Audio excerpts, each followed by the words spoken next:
Paz do Senhor, queridos irmãos. Então, como nós combinamos na última aula, hoje nós vamos colocar a aula que nós tivemos ali sobre a Igreja de Corinto em EAD, nos vídeos aqui do nosso canal, para que os irmãos possam, de uma maneira mais adequada, não na correria da aula, estudar um pouco, lembrar um pouco do que foi tratado nessa última aula. Nós estamos na lição de número 4, quando vamos abordar o assunto da igreja de Corinto, quando Paulo escreve a sua primeira carta à igreja de Corinto. Lembrando os irmãos que nós estudamos e vimos no último vídeo, sobre a igreja de Roma. A igreja de Roma, ela tem grandes diferenças da igreja de Corinto. Por exemplo, Roma era uma igreja que não tinha sido plantada pelo apóstolo Paulo. Paulo nem sequer tinha visitado esta igreja até o momento em que ele escreve a carta. Não era uma carta onde tinha problemas pontuais da igreja, a igreja não tinha alguns problemas que Paulo vai abordar na carta, bem diferente da igreja de Corinto. Agora, falando um pouco sobre a igreja de Corinto, a igreja de Corinto, Paulo já tinha plantado esta igreja, foi uma igreja plantada por Paulo. Paulo já conhecia, portanto, esta igreja, e ele vai abordar alguns problemas que ocorriam naquela igreja. Primeiro, nós precisamos falar um pouco sobre a cidade de Corinto. Corinto é a capital da província da Acaia, uma província da Acaia que ficava em Roma, pertencia ao Império Romano. Havia a província de Acaia e Corinto era a capital da Acaia. Uma cidade de muita importância, com grande fluxo comercial, visto que nesta cidade haviam dois portos, o porto de Cencreia e o porto de Lenquel, sendo uma cidade portuária. Esta cidade ela tinha uma grande movimentação diária ali de navegações, de embarcações chegando e saindo, pois se tratava de uma cidade portuária. Então havia um grande número de pessoas que passavam pela cidade de Corinto. Era uma das cidades mais importantes daquele império, do Império Romano, a Corinto, que era a capital da província da Acaia. É uma cidade conhecida pelo luxo, pela riqueza, mas também pela imoralidade. A cidade de Corinto, ela era muito conhecida, além de rica e luxuosa, pela sua imoralidade. Ali haviam dois templos, era um lugar muito idólatra também. Havia dois templos, o templo de Apolo e o templo de Afrodite. Esse templo de Afrodite, ela ficava no monte que cercava a cidade de Corinto, chamado Acrocorinto. E lá em cima desse monte, visto por toda a cidade, ficava o templo de Afrodite. O templo de Afrodite nos conta a história que era uma rocha muito grande em cima dessa rocha, e ali havia cerca de 1000 sacerdotisas que serviam neste templo durante o dia. Ao final da tarde, essas sacerdotisas, essas 1000 profetisas ou sacerdotisas, elas desciam para a cidade de Corinto e ali elas se prostituíam ali, com aqueles marinheiros, aquelas pessoas que vinham ali, aqueles homens que vinham dos portos ali, é uma cidade que tinha um grande fluxo de pessoas, Elas desciam, se prostituíam ali com aqueles homens e depois levavam o saldo do seu trabalho, entre aspas, obviamente, elas levavam para a manutenção do templo, para a sustentação do templo de Afrodite. E na cidade havia o templo de Apolo. Então era uma cidade bastante imoral, até havia um ditado popular naquela época que dizia promíscuo como um Corinto, trazendo a ideia de que as pessoas mais promíscuas, mais imorais daquele cenário ali estava na cidade de Corinto. Então, dentro desse cenário, uma cidade bastante, além de imoral, uma cidade idólatra, com grande fluxo de comércio devido aos seus portos, também uma cidade luxuosa, né, muito rica, digamos assim. Esta era a cidade de Corinto. A Bíblia vai falar em Corinto a partir dos textos de Atos dos Apóstolos, né? Quando Paulo ele vai passar por Corinto, ele passa por Corinto, ele prega nas sinagogas ali durante a sua segunda viagem missionária, no ano mais ou menos entre o ano 50 e 51 depois de Cristo. Ele vai passar ali. Ele não vai ser aceito na cidade, né, nas sinagogas pelos judeus, e ele vai querer sair da cidade, mas ele tem uma visão, né? E ele, olha, fica nessa cidade, fica aí, prega, porque essa cidade é uma cidade valorosa para mim, né? Uma visão que ele teve do Senhor, né? E aí ele para de pregar a judeus e começa a pregar aos gentios ali na cidade de Corinto. Diz a Bíblia que ele vai ficar em Corinto durante 1 ano e 6 meses, ou seja, 18 meses, né? 1 ano e meio, ele fica na cidade de Corinto. Ali ele vai se encontrar com Áquila e Priscila, que também exerciam a mesma profissão de Paulo, que era fazedor de tendas, né? E aí ele vai morar juntamente com Áquila e Priscila e desenvolver um trabalho com os dois ali. Áquila e Priscila eles tinham vindo de Roma, conforme um decreto de Cláudio, eles tinham sido expulsos de Roma, todos os cristãos, né? Os judeus tinham sido expulsos de Roma, e aí esse casal ele vai ficar ali em Corinto e Paulo vai se juntar com eles. E Paulo trabalhava, né, na confecção das tendas. Lembra que Paulo tinha essa profissão desde lá de Tarso, né? E aos sábados ele pregava na sinagoga. E depois ele ter essa situação da sinagoga, ele vai pregar na cidade também. E ele fica 1 ano e 6 meses ali nessa cidade até que ele vai embora. Ele é a cidade que Paulo mais amava, né, o Corinto, mas também a igreja que mais lhe deu problemas. E aí depois, por volta do ano de 54, 55 depois de Cristo, Paulo ele vai escrever uma carta, sabendo que havia problemas ali na igreja que ele havia plantado, né, alguns problemas que nós vamos pontuar. Ele ficou sabendo ali que tinha esses problemas e ele vai escrever uma carta, que é exatamente a carta de 1 Corinto, né? Por volta do ano 54, 55, ele vai escrever esta carta. O texto aqui vai dizer, né, que ele escreve esta carta com temor. 1 Coríntios vai falar sobre isso, que ele escreve a carta com temor e tremor, né? Então, de tão importante que era esta carta que Paulo vai escrever para essa igreja que é plantada dentro desse ambiente. 1 Coríntios 2:3 vai dizer, em fraqueza, com temor e tremor no coração. Ele vai escrever esta carta à igreja de Corinto. Como eu já falei, uma igreja que ele amava muito, né? Então, aqui capítulo 1, verso 1 de Coríntios, né, 1 Coríntios, Paulo chamado para ser um apóstolo de Jesus Cristo, pela vontade de Deus, e Sóstenes, nosso irmão, a igreja de Deus que está em Corinto, para os que são santificados em Cristo Jesus, chamado para serem santos. Era uma igreja que havia muitos problemas por ali.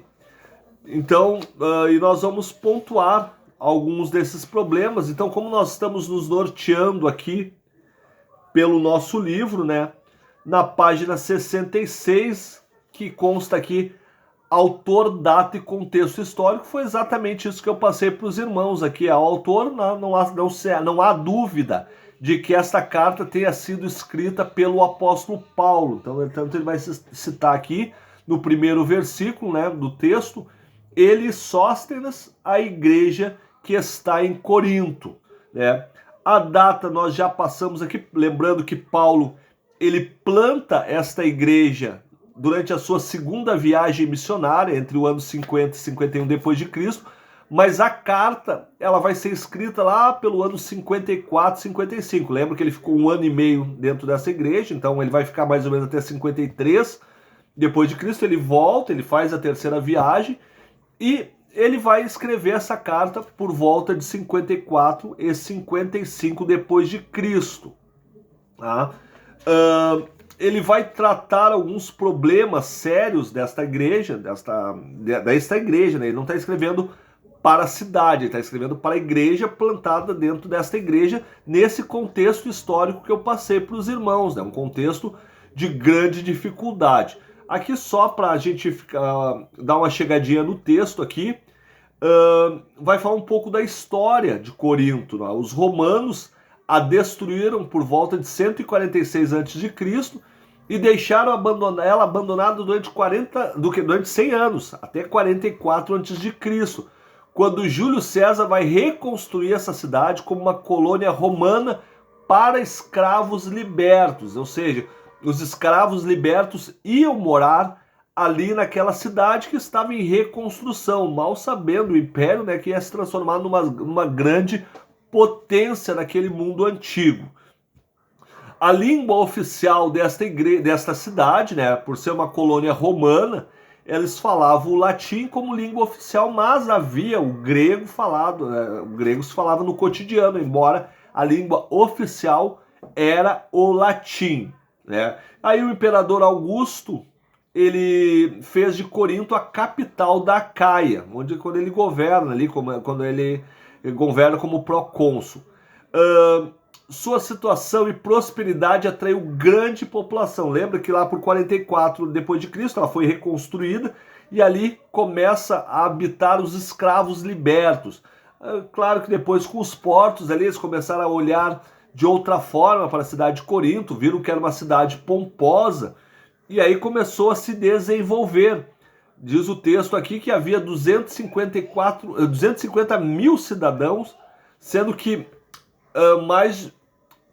além de 250 mil cidadãos, mais 400 mil escravos. Então, em torno de 650 mil pessoas habitavam nesta cidade. Né? Nós falamos ali sobre o Monte Acrocorinto, que ficava à beira da cidade, onde tinha o templo de Afrodite.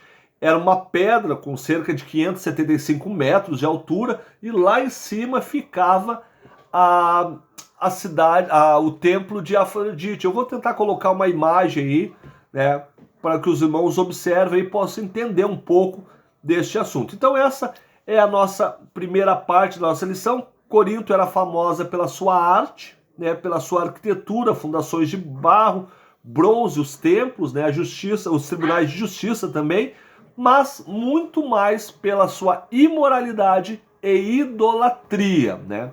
Nós já falamos um pouco sobre isso. Nós temos um questionário aqui na página 68, a 4.1, né? Tem ali a língua oficial e a língua falada. Nós já falamos sobre isso. A língua oficial era o latim, por ser uma província romana, mas era uma província romana que ficava dentro de um território grego. Então eles falavam no dia a dia da cidade em grego. Corinto era famosa pela arte, pela arquitetura e pelos templos, né? Todas as alternativas estão corretas. Paulo chegou à cidade durante a sua segunda viagem missionária, 4.3. Então aqui passando para a parte 2, quando nós vamos começar a abordar os problemas que Paulo enfrenta nesta cidade. Ele ouve falar, e como eu disse em aula, né, algo que é bastante interessante, no capítulo 1 e o verso 15 aqui, o verso 14, melhor ainda, o verso 11, né, diz assim, ó: pois me tem sido declarado, vamos ler o 10, rogo-vos, porém, irmãos, pelo nome de nosso Senhor Jesus Cristo, que digais todos uma mesma coisa e que não haja divisões entre vós. Antes, sejais perfeitamente unidos em uma mesma mente e um mesmo julgamento. Paulo está falando aqui de algo que ele fica sabendo. E no verso 11 ele vai dizer: pois me tem sido declarado a respeito de vós, irmãos meus, pelos que são da casa de Cloé, que há contendas entre vós. Eis o primeiro grande problema que a igreja de Corinto está passando. E é interessante, eu falei isso em aula, mas é bom frisar novamente, que Paulo, ele começa dizendo: olha, eu estou sabendo que há alguns problemas dentro da igreja de Corinto. Mas ele não deixa no ar, ele não vai dizer assim: olha, alguém me contou, me disseram, né? Porque isso aí é fofoca, murmuração, não. Ele vai dizer que os da casa de Cloé me passaram isso. Ele vai dar o CPF da pessoa que conta, né? Vai dizer quem foi. E não é algo que ele veio da cabeça dele, ele traz uma situação de algo que ele ouviu por alguém e ele nomeia aqui na carta quem trouxe esse problema. E o primeiro problema ali que ele vai falar é sobre as facções existentes dentro da igreja, né? Havia ali 4 facções, 4 grupos, né, que faziam divisões dentro da igreja de Corinto. Nós podemos ver que tinha ali aquela ala mais conservadora que dizia assim: olha, eu sou de Pedro. Tinha a ala mais liberal que dizia: olha, eu sou de Paulo. Tinha a área mais filosófica da igreja que se identificava com Apolo, e tinha os cristãos, né? A ala que se dizia os cristãos da ala de Jesus Cristo. Havia uma divisão dentro dessa igreja. Era uma igreja que estava dividida em 4 grupos. O grupo de Jesus Cristo, um grupo de Pedro, um grupo de Apolo e o grupo de Paulo. O grupo de Paulo, ele se baseava na questão: olha, nós somos daquele que fundou esta igreja, daquele que plantou esta igreja. Já o grupo de Pedro se levantava: olha, nós somos, né, da raiz judaica, nós temos as tradições do judaísmo. Já o pessoal do Apolo, aquele pessoal mais filosófico, porque Apolo era um eloquente pregador, então as pessoas que gostavam mais da filosofia, da eloquência, iam para o lado de Apolo. E tinha aquele grupo que não queria se misturar com nenhum desses 3 e dizia: olha, nós somos de Cristo. Mas também estavam tendo uma divisão, estavam contribuindo para essa divisão. Então nós temos esses 4 grupos ali da divisão desta igreja. Em 1 Coríntios 1, 14 a 17, Paulo, tentando resolver esse problema, né? Ele vai dar graças a Deus que ele não batizou ninguém ali. Ele vai citar alguns, 3 ou 4 que ele batizou, mas ele vai dizer: olha, graças a Deus que eu não batizei ninguém, porque isso chamaria mais um grupo para ele, né? E Paulo, ele vai dizer, solucionando esse problema, trazendo uma solução para esse problema da divisão, dizendo: olha, eu plantei, Apolo regou, mas quem dá o crescimento é Deus. Ele vai dizer, em outras palavras, que Deus não divide sua glória com ninguém. A igreja é de Deus. A igreja é do Senhor Jesus Cristo. Não pode ter divisões. Ela não é de Paulo, ela não é de Apolo, ela não é de Pedro, ela é de Jesus. Jesus não divide sua glória com ninguém. Jesus divide dons, divide revelações, divide mistérios, mas a sua glória é só dele. E aí Paulo, ele vai falar sobre isso: olha, não haja divisão entre nós. O dono dessa obra é Jesus. E ele vai chegar e dizer: olha, o que adianta se eu plantar, né, e Deus não dá o crescimento? Não adianta nada. Se Apolo regar algo que eu plantei e Deus não agir, não adianta nada. Então este é o primeiro problema que Paulo vai abordar dentro da igreja de Corinto, a questão da divisão. Era uma igreja que estava dividida. E abrindo um parênteses, né? Esta igreja de Corinto, ela enfrenta os mesmos problemas que muitas das nossas igrejas enfrentam. E aí a resposta de Paulo para isso é que não adianta. O dono da igreja, o dono da obra é Deus. É Ele que é o dono. Afinal de contas, foi Jesus que morreu pela igreja. Não foi Apolo, não foi Pedro, não foi Paulo, não foi ninguém. Foi Jesus Cristo que morre pela sua igreja. Então, continuando aqui,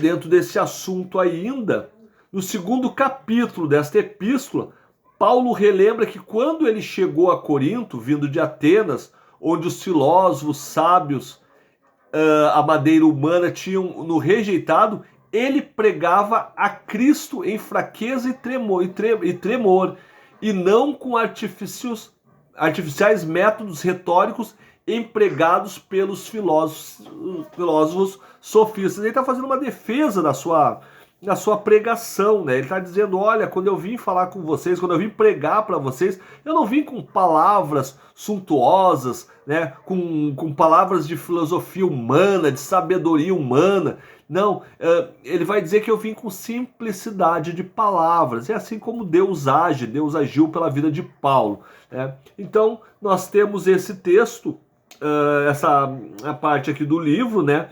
Que é uma parte muito interessante que vai resolver o primeiro problema da igreja de Corinto, a questão da divisão. Tá? Nós temos aqui um questionário na página 71, a 4.4, né?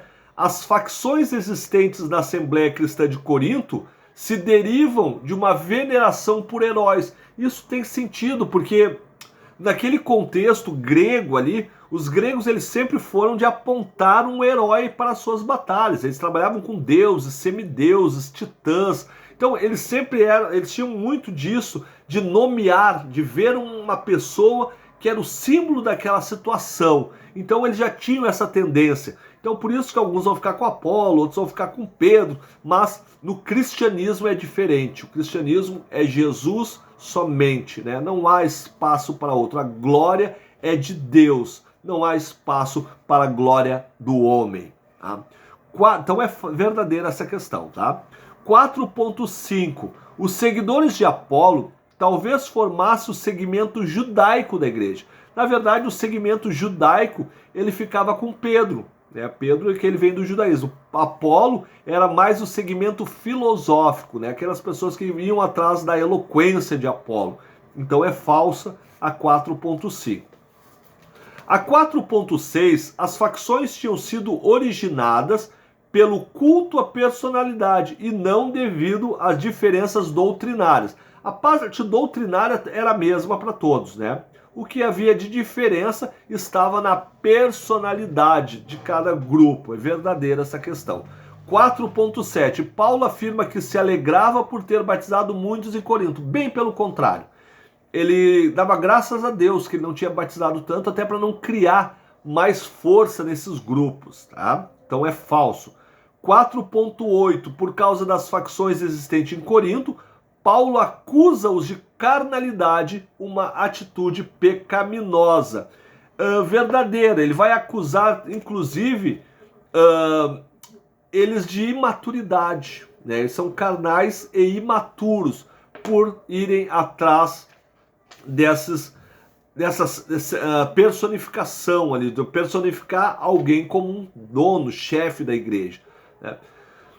A parte 3 aqui vai falar sobre a vida social do crente e problemas de disciplina. Paulo vai abordar mais alguns temas aqui a partir de 1 Coríntios capítulo 5. Ele é uma sequência de problemas que ele vai abordar. Ele começa ventilando sobre um caso que acontecia na igreja de Corinto, e eu estou falando da igreja, nós não estamos falando da cidade de Corinto, onde a imoralidade era muito grande, mas aqui, este caso que Paulo fala, ele vai relatar um problema que está acontecendo dentro da igreja. 1 Coríntios capítulo 5 e o verso 1 diz assim, ó, é relatado frequentemente que há fornicação entre vós. Então ele ouve falar que havia essa imoralidade também dentro da igreja. A fornicação tal que nem ainda entre os gentios é mencionada. Agora ele está trazendo um ponto novo. Ele diz assim, olha, eu sei que há problemas de imoralidade sexual dentro da igreja de Corinto. Mas há um fato que nem lá fora, entre aquelas pessoas que não são convertidas, acontece. Olha, ele traz algo muito grave, né? E ele vai citar aqui, Paulo citava as questões, né? E ele vai dizer que alguém possua a mulher de seu pai. Ele está tratando de um assunto que havia ali na igreja um filho, né, de um pai que tinha relações com a esposa do pai, não a mãe dele, não é um caso de incesto, mas é um caso do filho que tem relação com a sua madrasta. E isso acontece dentro da igreja de Corinto. E Paulo vai chegar a relatar, olha, nem lá fora acontece isso. Está acontecendo aí dentro da igreja. E algo que mais preocupa Paulo é a continuação aqui. Quando ele vai dizer assim, e vós estáis convencidos e nem vos haveis entristecidos, para que fosse tirado do meio de vós o que está fazendo essa ação. Ele está indo um pouco além. Ele está dizendo, não, e além disso acontecer, a igreja não está se posicionando, a igreja está achando isso normal, né? Tanto que ela não disciplina, não expulsa essa pessoa da igreja. E aí, passado alguns versículos, Paulo vai dar uma orientação. Olha, peguem esse rapaz que está cometendo esse ato e joguem ele para fora da igreja, né? Nas mãos do diabo. Ele chega a citar essa passagem, ele fala nesse sentido, assim, de que deveriam tirar ele do meio da igreja e jogar ele. E é uma parte muito interessante que ele vai dizer assim, ó, para que o seu corpo pereça, mas o seu espírito se salve. Então, Paulo está trazendo uma ideia, né? Isso é um nó na cabeça dos teólogos, essa expressão, quando Paulo vai dizer, olha, joga ele para fora para ele ser punido, ou joga ele nas mãos do diabo. Então, Paulo trata que a igreja, o cristianismo, ele é uma redoma de proteção, há uma proteção na igreja. E aí ele está dizendo, ó, pega ele e joga fora dessa proteção para que ele lá fora se arrependa. Né? Lá fora ele consiga se arrepender, ver o erro que estava cometendo e se arrependa desse pecado e peça perdão e o seu espírito se salve. E talvez até que ele possa voltar ao convívio da igreja. Mas Paulo ele dá essa recomendação. Tira ele de dentro da igreja.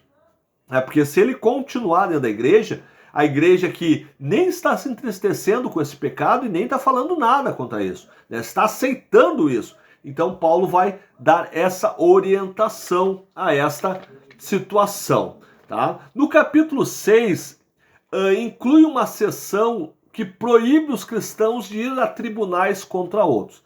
Aqui Paulo traz outro problema. Lembra que é o primeiro problema, né? A divisão entre a igreja. Segundo, a imoralidade que está também dentro da igreja de Corinto. E terceiro, aqui Paulo vai apontar um outro problema, que havia brigas dentro da igreja. E essas brigas, né, não é algo tão, né, absurdo, porque a igreja ela é feita de homens. E às vezes dá discussões, né, problemas, não há problema nisso. Mas o que Paulo está pontuando é que as brigas dentro da igreja de Corinto eram tantas que eles estavam indo aos tribunais para decidir questões. E aí Paulo fala, olha, não sabeis vós que vós irão julgar o mundo? Como pode uma pessoa do mundo, uma pessoa que não aceitou a Cristo, que não está dentro da Bíblia, né? Ela pode julgar questões da igreja, né? Paulo traz essa questão, e aí ele vai dizer, olha, porventura não há nenhum sábio dentro da igreja que possa decidir sobre esse caso? Você tem que ir lá no mundo procurar os tribunais para se resolver essa questão que teria que se resolver dentro do âmbito da igreja. Então Paulo vai trazer esta recomendação, né?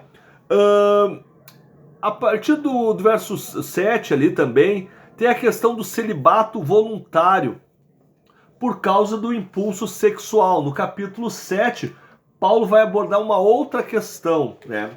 A gente consegue entender aqui que há uma discussão dentro desta igreja, né, sobre os solteiros ou os casados, o que é o correto, ficar no celibato ou casar. E aí Paulo ele vai escrever aqui, ora, acerca das coisas que me escreveste, então Paulo recebeu essa reclamação por escrito, né? Bom seria que o homem não tocasse em mulher. Paulo começa dizendo, assim sendo, para evitar fornicação, cada homem tem a sua própria esposa e cada mulher tem a seu próprio marido.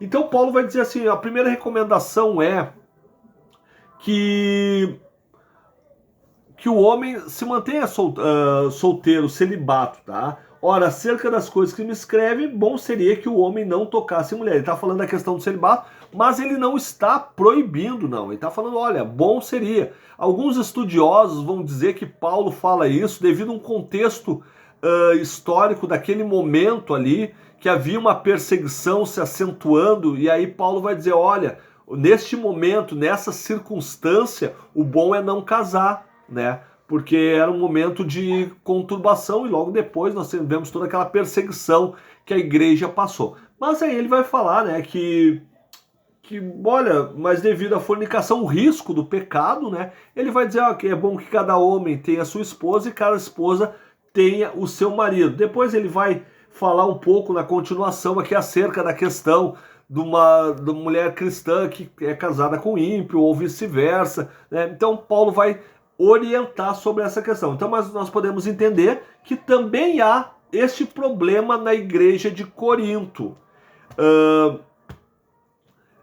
Então, ele vai falar também sobre uma questão sexual, né? Dentro do casamento, cada um dos cônjuges deveria dar-se totalmente ao outro, né?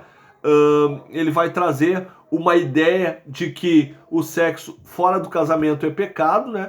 Antes do casamento é pecado, mas dentro do casamento ele vai falar aqui que é algo que tem que ser feito, tem que ser realizado, né? E ele vai até orientar aqui quando ele vai dizer, olha, às vezes se afasta um do outro por um período, né? Mas logo voltam a abrasar-se, ele vai usar esse termo. Então ele está querendo dizer, olha, se afasta um pouco, mas não há problema. Logo depois volta, né? Para que o inimigo não use esta situação para vos fazer pecar, né? Então esse é o que fala aqui até o verso 7. No capítulo 8, capítulo 7, né? No capítulo 8 até o 11, vemos uma discussão paulina a respeito dos alimentos associados à idolatria, à adoração idólatra. Neste caso, que é bom nós ponderarmos que naquela sociedade ali, o que acontecia?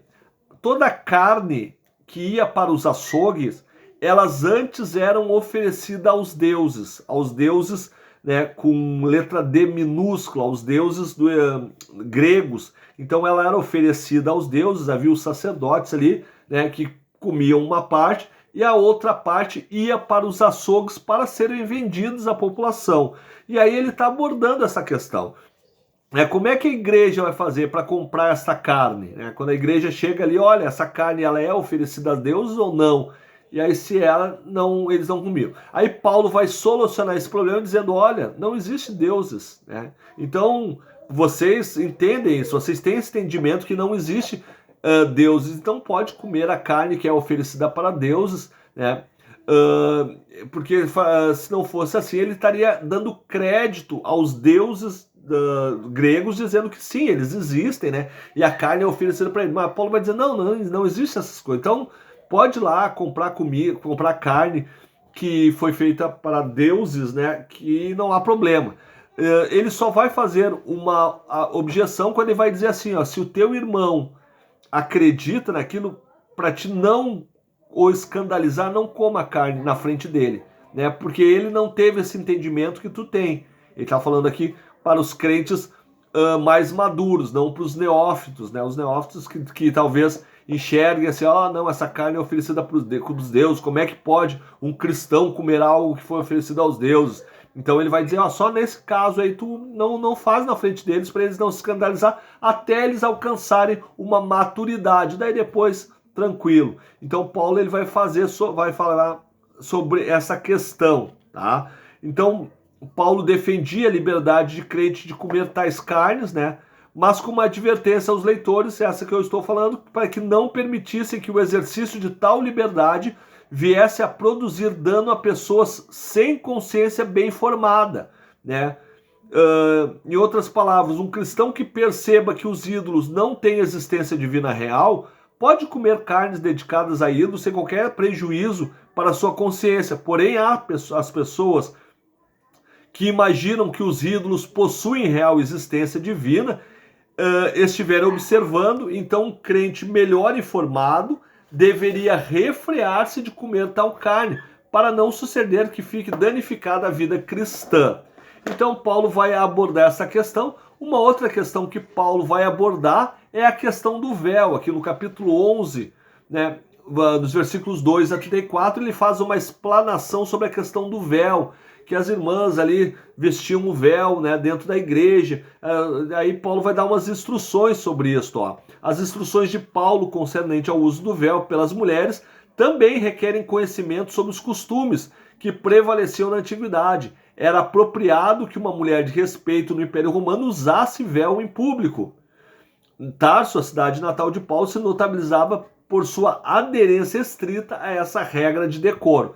Então Paulo vai alertar sobre esta questão, uma questão que havia dúvidas ali, se as irmãs poderiam usar o véu ou com a cabeça descoberta dentro do templo, dentro da sinagoga, e aí Paulo vai resolver esta questão.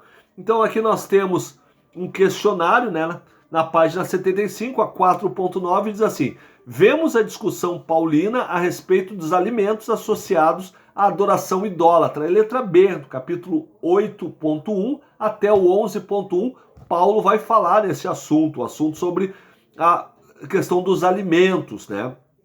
4.10, instruções de Paulo concernente ao uso do véu, nós acabamos de falar, pelas mulheres, também requerem conhecimento sobre os costumes que prevaleciam na antiguidade. Isto está em 1 Coríntios, no capítulo 11, do 2 ao 34. Então fica a letra C. E na letra A, restante, né, o celibato voluntário é bom, mas por causa do impulso sexual, Deus prove o casamento, o matrimônio.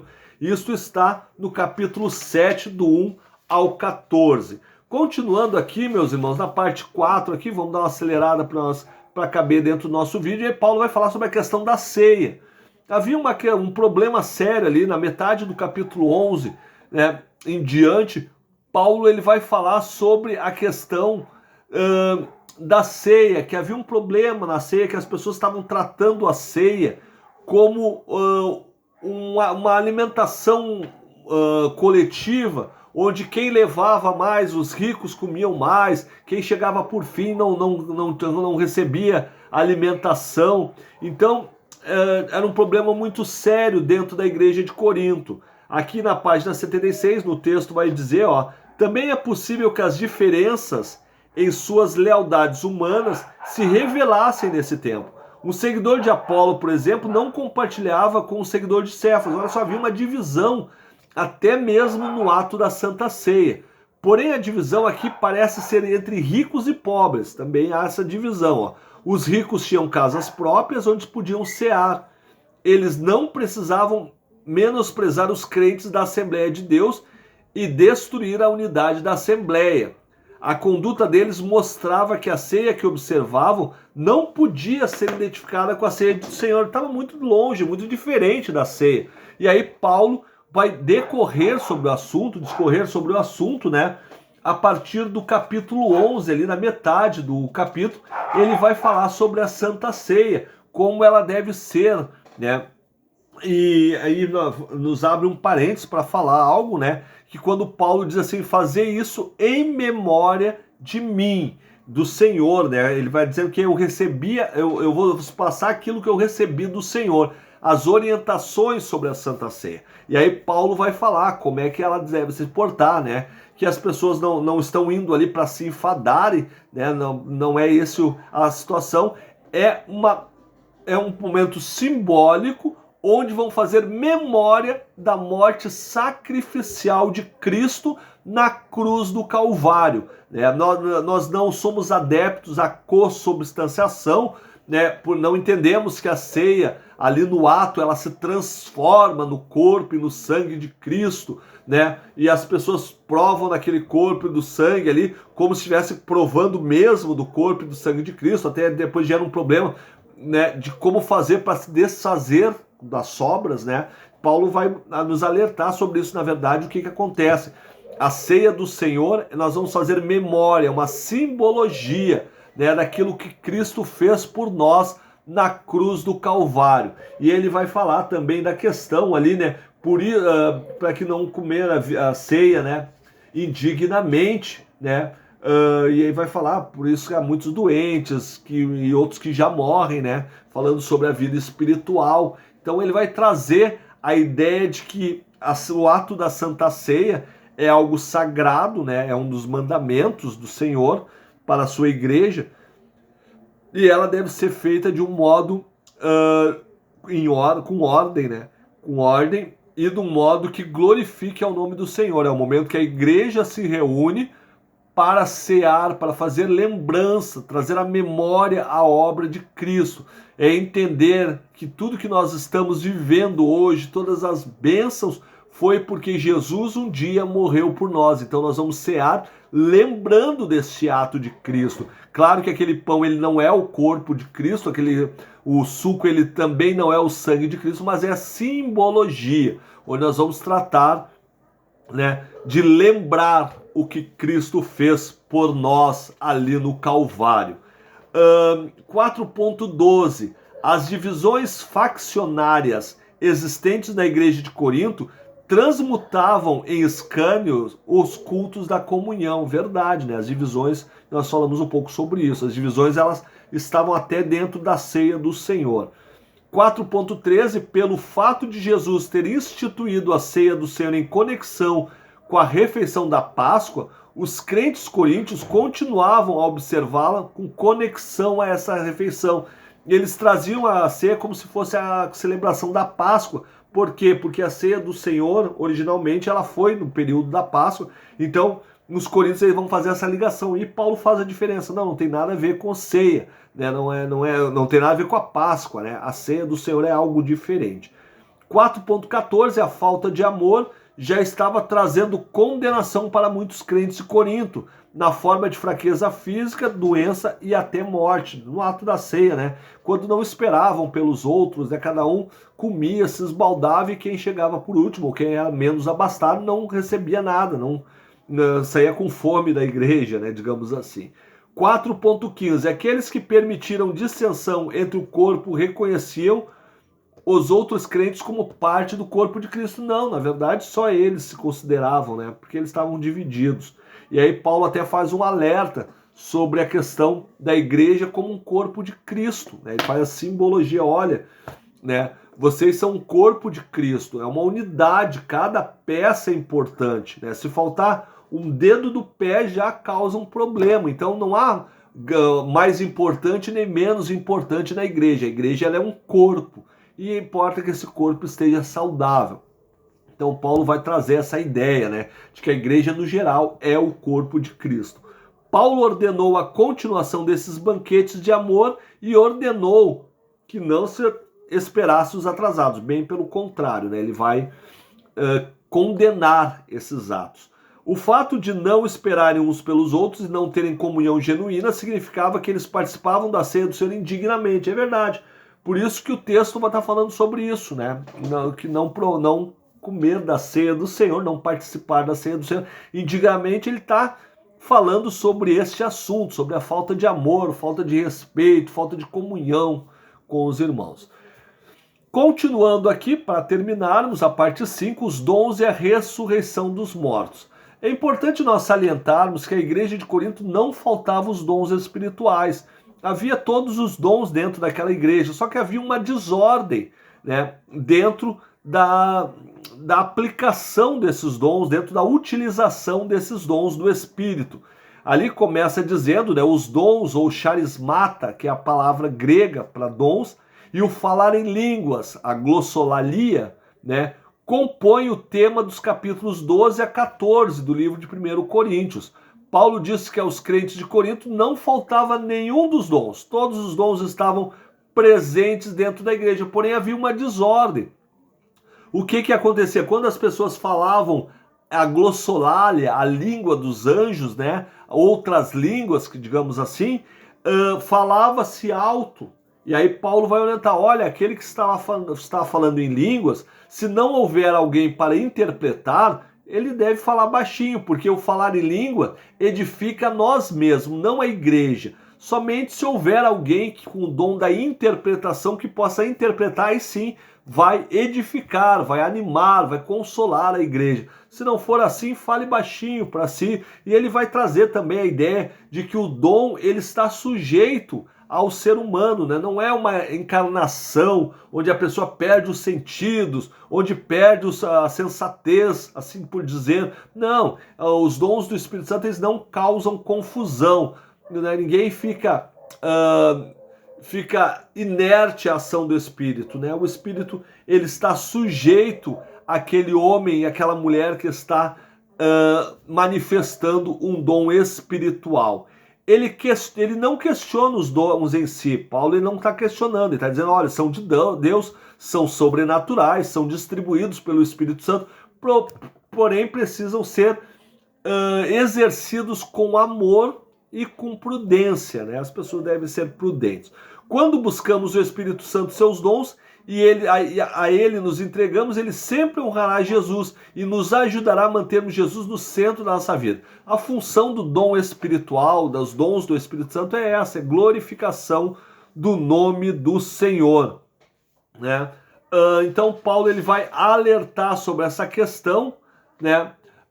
Aqueles que exercem os dons espirituais não ficam hipnotizados, é aquilo que eu falei agora há pouco, né? Os sonâmbulos, né? Os sambolizados, os sambolíticos, né? Sonabolíticos, né? Eles não ficam, eles têm as suas funções normais, somente exercem o dom espiritual. A operação dos dons não envolve a perda de consciência em si mesmo, né? Não é como aquelas encarnações, né? de outros grupos, né? Não, que a pessoa fica totalmente entregue. Não é isso, né? É sujeito à pessoa.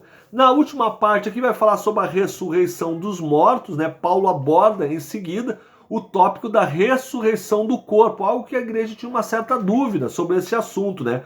Um conceito estranho para o pensamento grego.